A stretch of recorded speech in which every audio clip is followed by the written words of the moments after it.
आदे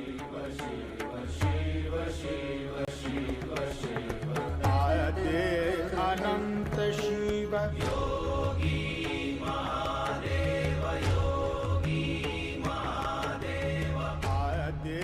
अनंत शिव। दोस्तों 2016 में सावन के महीने में जैसे ही मैंने मंदिर में शिवलिंग पर पानी चढ़ाया, अगले ही दिन मुझे ऑफिस की तरफ से अमरनाथ यात्रा कवर करने का मौका मिल गया। यह मेरी पहली अमरनाथ यात्रा थी। उस वक्त अमरनाथ यात्रा करना बहुत जोखिम भरा था, क्योंकि उग्रवादी बुरहान वानी की मौत के बाद यह पहली अमरनाथ यात्रा थी। इसलिए वहां पर हिंसक प्रदर्शन और रोड ब्लॉक की बहुत घटनाएं हो रही थी। हमने अपनी यात्रा जम्मू यात्री निवास से शुरू की, जिसमें आर्मी के काफिले के बीच में हमारा काफिला चल रहा था। जहाँ जहाँ देखो वहीं आर्मी के जवान तैनात थे। ऊपर पहाड़ियों पर देखो वहीं सुरक्षा जवान तैनात थे। सड़कों के किनारे सुरक्षा जवान तैनात थे। बहुत ही सुरक्षा के कड़े प्रबंध किए गए थे। कहीं कहीं बंकरों में भी आर्मी के जवान दिखाई दिए।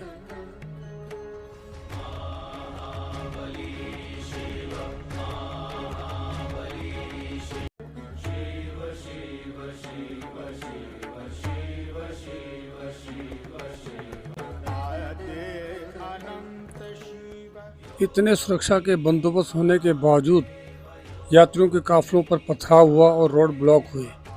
फायरिंग में वहां लोकल लोगों की भी मौत हुई जो प्रोटेस्ट कर रहे थे। रामबन के पास हमारी यात्रा रोक दी गई। रास्ते में कई गाड़ियां दिखी जिनके शीशे टूटे हुए मिले। एक बस यात्री जो कि छोटी सी लड़की थी, उसने हमें एक इतना बड़ा पत्थर दिखाया जो कि उनकी बस के ऊपर पहाड़ियों से फेंका गया था। कई घंटे के इंतजार के बाद यात्रा फिर से शुरू हुई।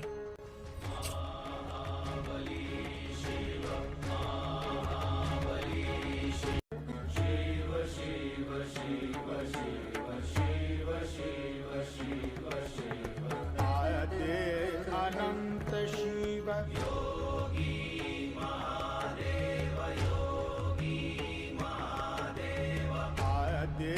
अनंत शिव।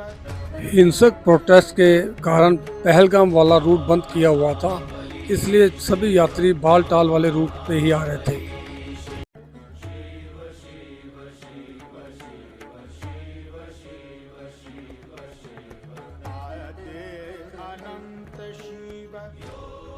इसलिए बालटाल के पास बहुत लंबा जाम लगा और यात्रियों को कई घंटे तक इंतजार करना पड़ा।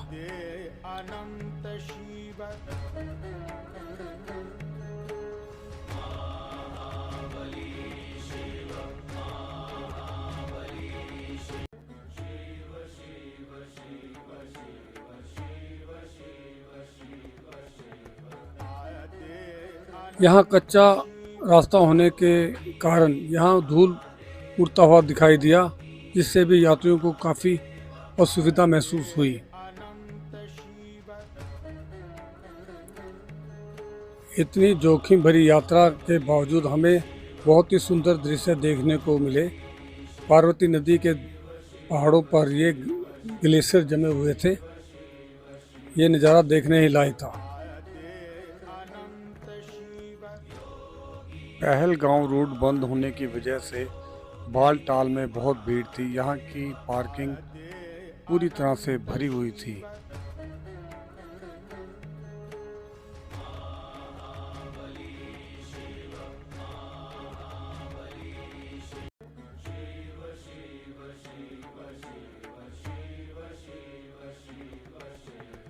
बालटाल में दुकानें ज़्यादातर मुस्लिम भाई चलाते हैं। वह पूजा पाठ का सारा सामान बेचते हैं।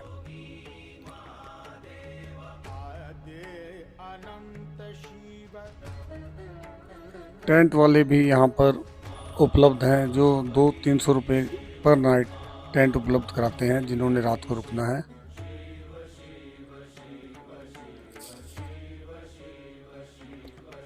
बालटाल से यात्री सुबह सुबह अपनी यात्रा आरंभ करते हैं। बालटाल से 2 किलोमीटर उन्हें एक चेक पॉइंट, जिसको 2 मील कहते हैं, वहाँ अपने डॉक्यूमेंट चेक कराने होते हैं, उससे आगे ही यात्रा आरंभ होती है। कुछ यात्री पालकी में और कुछ यात्री घोड़े से अपनी यात्रा की शुरुआत यहाँ से करते हैं। चेक पॉइंट से घोड़ा, पालकी और पैदल यात्री इकट्ठे एक ही रास्ते पे चलते हैं, लेकिन आगे जाकर बराड़ी टॉप से घोड़े वाले यात्री जो घोड़े पे सवार हैं वो अलग रास्ते की ओर निकल पड़ते हैं।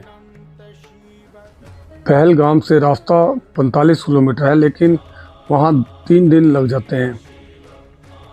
बालटाल से यात्रा एक दिन में आना जाना हो जाता है, लेकिन ये बहुत थकावट वाली यात्रा है। जगह जगह फ्री में आपको लंगर चाय मिलता रहेगा, इसकी कोई दिक्कत नहीं।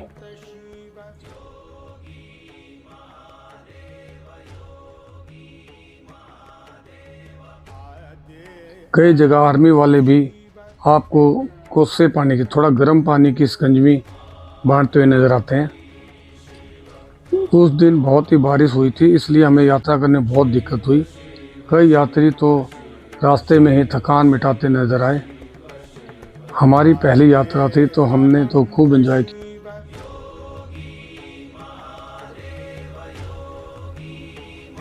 एक यात्री को देखकर तो सभी हैरान थे। वह अपने कंधे पर इतना बड़ा त्रिशूल लेकर शिव को अर्पित करने जा रहा था। श्री अमरनाथ गुफा में पहुंचने से पहले बहुत ही सुंदर नज़ारा दिखता है। चारों तरफ बर्फ़ जमी होती है, ज़्यादातर नदियाँ जमी हुई हैं और उसी पर टेंट लगा होता है।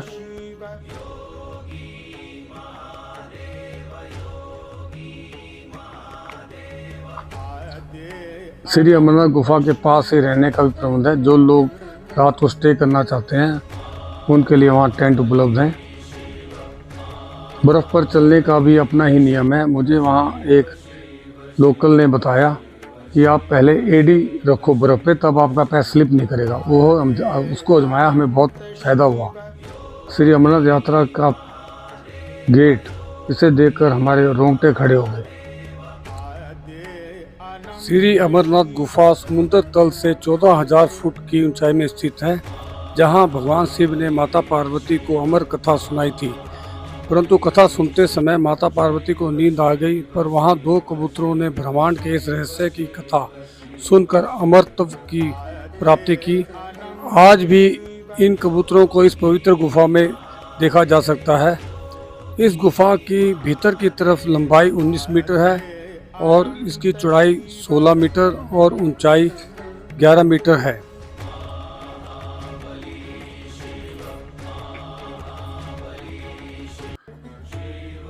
2016 में अमरनाथ यात्रा ग्लोबल वार्मिंग से भी प्रभावित हुई। इसके चलते हिमलिंग पूर्ण आकार में नहीं बन पाया था और लगभग 48 दिन की यात्रा में बाबा बर्फानी 13 दिन में ही अंतर्ध्यान हो गए थे।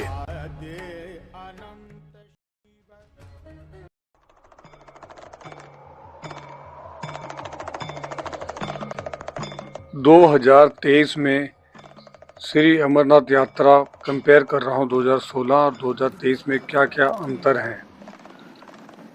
अब हमें जम्मू यात्री निवास से निकलकर पत्नी टॉप नहीं जाना पड़ता, क्योंकि अब उधमपुर में श्यामा प्रसाद मुखर्जी टनल बन गई है, जिससे श्रीनगर के बीच की दूरी 40 किलोमीटर कम हो गई है। यह टनल 2017 में बनकर पूरी हो गई थी, जो कि 9 किलोमीटर लंबी है।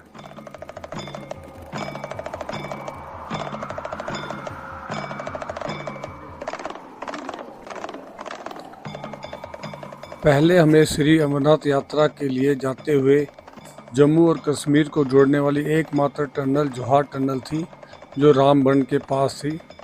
लेकिन अब बनिहाल के पास एक और tunnel Banihal Qazigund road tunnel बन गई है। इस टनल को गेटवे ऑफ कश्मीर वैली भी कहा जाता है। यह टनल 8.45 किलोमीटर लंबी है। अब जम्मू से श्रीनगर का टाइम 4-5 घंटे और कम हो गया है।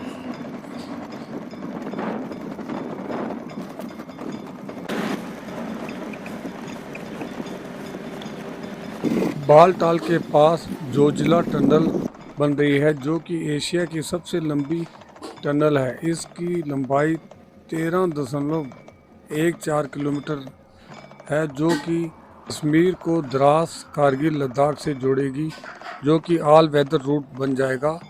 अभी तक इस जोजिला पास को क्रॉस करने में 3 घंटे का समय लगता था, इसके बाद यह मात्र 20 मिनट रह जाएगा।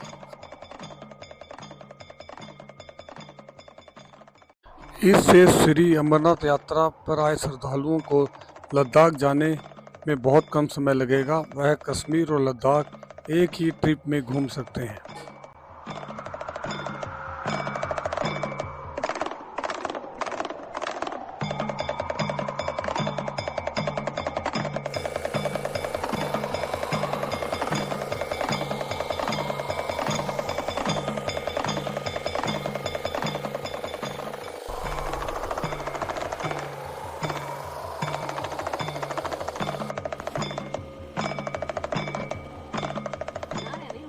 अब कंगन से सोनामार्ग बालटाल तक सड़क डबल लेन हो गई है और पक्की भी बन गई है, जिससे धूल और कणों से यात्रियों को राहत महसूस हुई।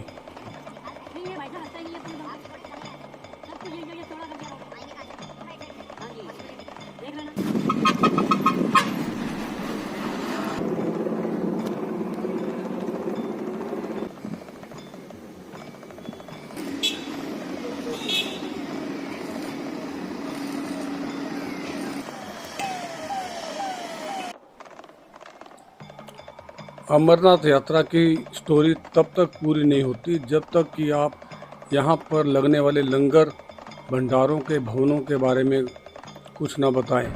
यहाँ कई 100 लंगर भवन चलते हैं, कोई दिल्ली से, कोई हरियाणा से, कोई पंजाब से, चंडीगढ़ से, हिमाचल से, कई राज्यों के लोग यहाँ आकर अपने भंडारे लगाते हैं।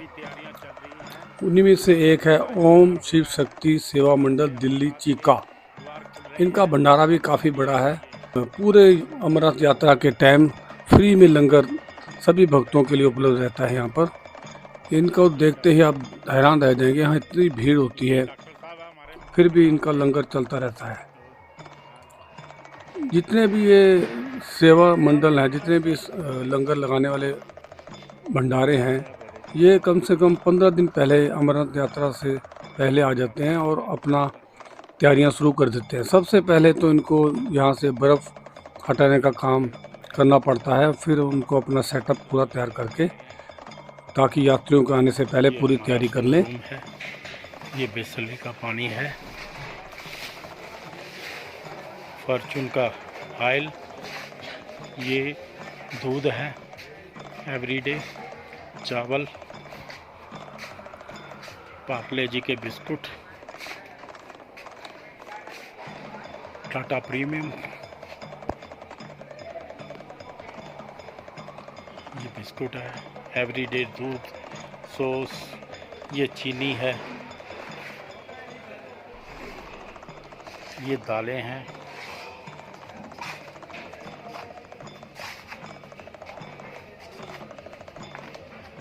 ओम शिव शक्ति सेवा मंडल दिल्ली चीका भंडारा बालटाल आपका हार्दिक स्वागत अभिनंदन करता है। ये हमारी किचन है। ये आटा, दाल, चावल, बेसन,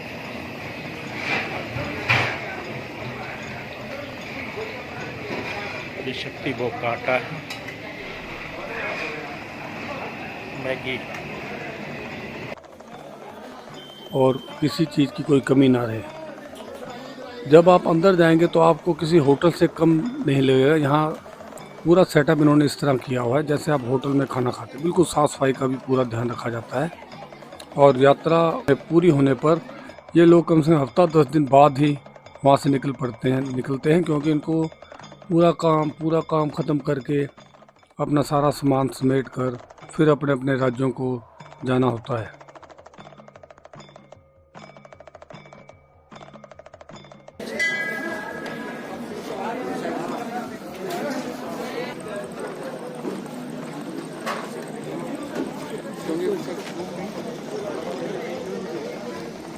में कैसा ठीक है? लोग पुलिस वाला सब अच्छा कर रहे हैं।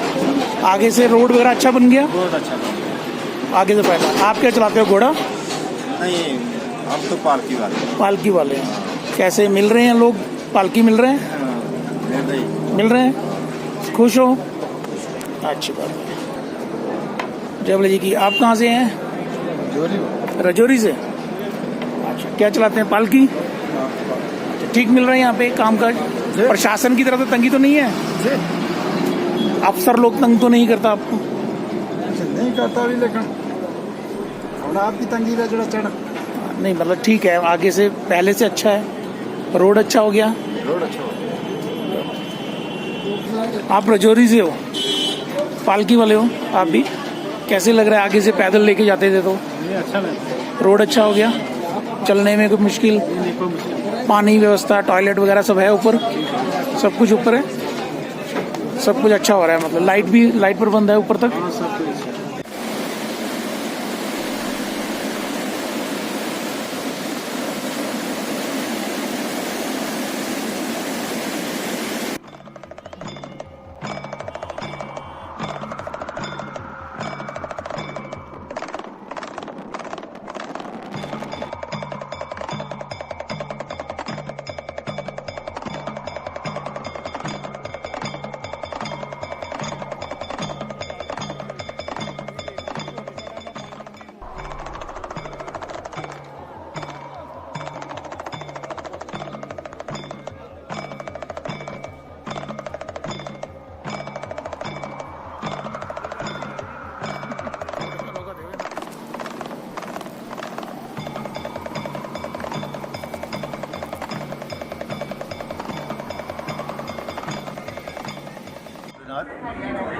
बाबा की कृपा से ये मेरी 19वीं यात्रा है श्री अमरनाथ धाम की। इस बार का अनुभव बहुत अच्छा रहा।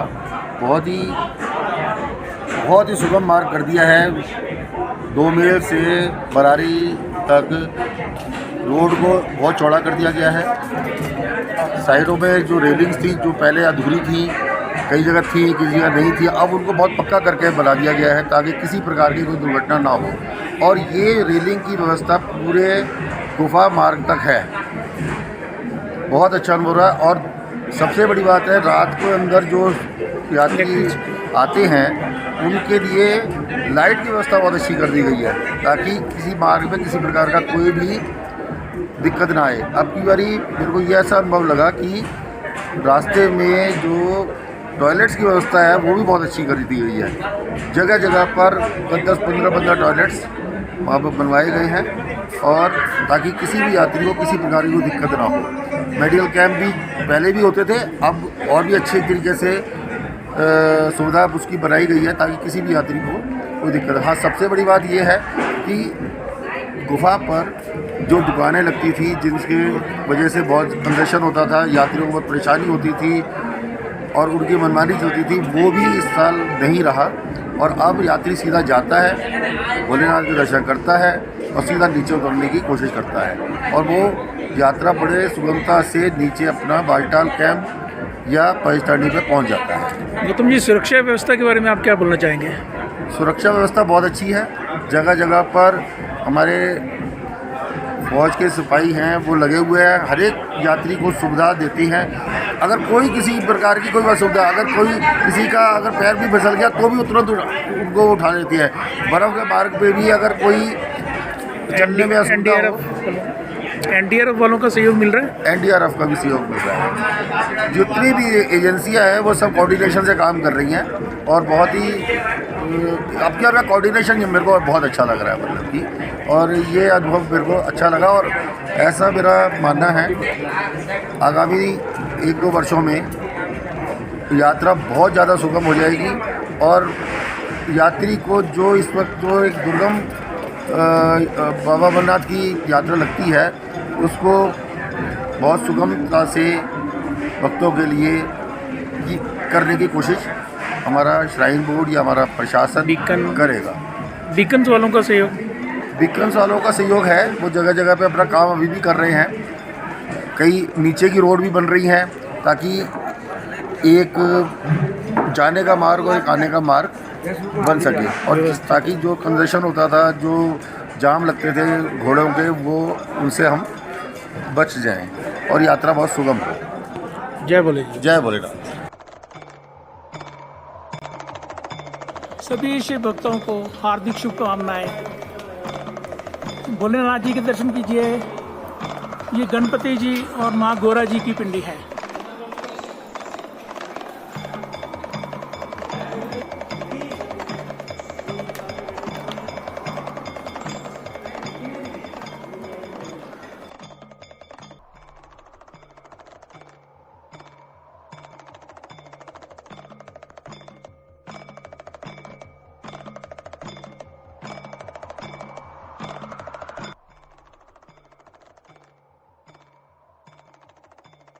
मेरे चैनल को लाइक कीजिए, शेयर कीजिए, सब्सक्राइब कीजिए और कमेंट अवश्य करें। धन्यवाद।